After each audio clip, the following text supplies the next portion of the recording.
ഒരു ഐറ്റം ഞാൻ ആദ്യമായിട്ട് കണ്ടത് എൻ്റെ ഫേവറേറ്റ് ആയിട്ടുള്ള യൂട്യൂബറായിട്ടുള്ള പർപ്പിൾ ഗോൾ മേഘ എന്നുള്ള ചാനലിലെ മേഘ ചേച്ചിയുടെ വീഡിയോസിലാണ് കേട്ടോ. ഇത് നമ്മുടെ വേറെ ഒന്നുമില്ല, ബിങ്കോൻ്റെ നാച്ചോസ് ആണ് കേട്ടോ. ഇത് വെറും നാച്ചോസ് അല്ല, ഇതിൻ്റെ കൂടെ ഒരു സോസ് ഉണ്ട്. ഞാൻ ആദ്യമായിട്ടാണ് കേട്ടോ ഇങ്ങനത്തെ ഒരു നമ്മുടെ ലേസ് പോലത്തെ ചിപ്സിൻ്റെ കൂടെ ഇങ്ങനെ സോസ് കിട്ടുന്നത്. അപ്പോൾ ഇത് ഞാൻ ഫസ്റ്റ് പൊട്ടിച്ചപ്പോൾ തന്നെ തേഞ്ഞു ഗൈസ്. കാരണം ഇത്രയും വലിയ പാക്കറ്റിൻ്റെ ഭാഗം പോലും ഉണ്ടായിരുന്നില്ലടോ നമ്മുടെ ആ ചിപ്സ്. എന്തെങ്കിലും ആവട്ടെ, ഒരു ഹൈപ്പ് ഉണ്ടാവുമല്ലോ, അതുകൊണ്ടായിരിക്കുമല്ലോ ഇതിന് ഇത്രയും പ്രൊമോട്ട് ചെയ്യുന്നത്.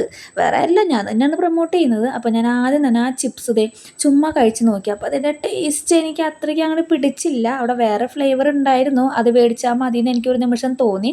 പക്ഷേ എന്തെങ്കിലും ആവട്ടെ, ആ സോസ് കൂട്ടി കഴിക്കുമ്പോഴെങ്കിലും ടേസ്റ്റ് ഉണ്ടാവുമെന്ന് വിചാരിച്ചു. അത് കടിച്ച് ഞാൻ പൊട്ടിച്ചു, കാരണം കത്രികയൊന്നും ആ സമയത്ത് എൻ്റെ കയ്യിൽ ഉണ്ടായിരുന്നില്ല. അപ്പം ഞാൻ ചുമ്മാ ആദ്യം ഞാൻ ആ സോസ് ഒന്ന് ട്രൈ ചെയ്ത് നോക്കി, അതിൻ്റെ ടേസ്റ്റ് എന്താണെന്ന് അറിയാൻ വേണ്ടിയിട്ട്. കടിച്ച് പോകണ പോലെ ഒരു ടേസ്റ്റ് ആയിരുന്നു കേട്ടോ. ഒരു പുളിയും എരിവും എല്ലാം കൂടി മിക്സ് ചെയ്തിട്ട് ഏതോ ഒരു ഫ്ലേവർ. അപ്പോൾ ഞാൻ ആ സോസ് നമ്മുടെ ചിപ്സിൻ്റെ കൂടെ കഴിച്ച് നോക്കി. എനിക്ക് സത്യം പറഞ്ഞാൽ ഒന്നും ടേസ്റ്റ് എനിക്ക് മനസ്സിലാവുന്നേ ഉണ്ടായിരുന്നില്ല. എനിക്ക് ആ ചിപ്സിൻ്റെ റോ ആയിട്ടുള്ള ടേസ്റ്റ് മാത്രമേ വരുന്നുണ്ടായിരുന്നുള്ളൂ. അങ്ങനെ ഒരു 5-6 കഴിച്ച് കഴിഞ്ഞപ്പോൾ ഓക്കെ, എനിക്ക് അപ്പോഴാണ് എന്താണ് ടേസ്റ്റ് എന്ന് മനസ്സിലായത്. അപ്പോൾ ശരിക്കും ഈ സോസിൻ്റെ കൂടെ കഴിക്കുമ്പോഴാണ് കേട്ടോ ആ ചിപ്സ് ടേസ്റ്റ്, അല്ലാണ്ട് റോ ആയിട്ട് കഴിക്കുമ്പോൾ ഒരു ടേസ്റ്റ് ഇല്ല. പിന്നെ എനിക്ക് നല്ലോണം ഇഷ്ടപ്പെട്ടു. ഞാൻ പിന്നെ ആ ഫുൾ പാക്കറ്റ് അങ്ങോട്ട് തിന്ന് തീർത്തു. ഇത് കഴിച്ചിട്ടുള്ളവർ കമൻറ്റ് ചെയ്യാണ്ട് മാർക്ക്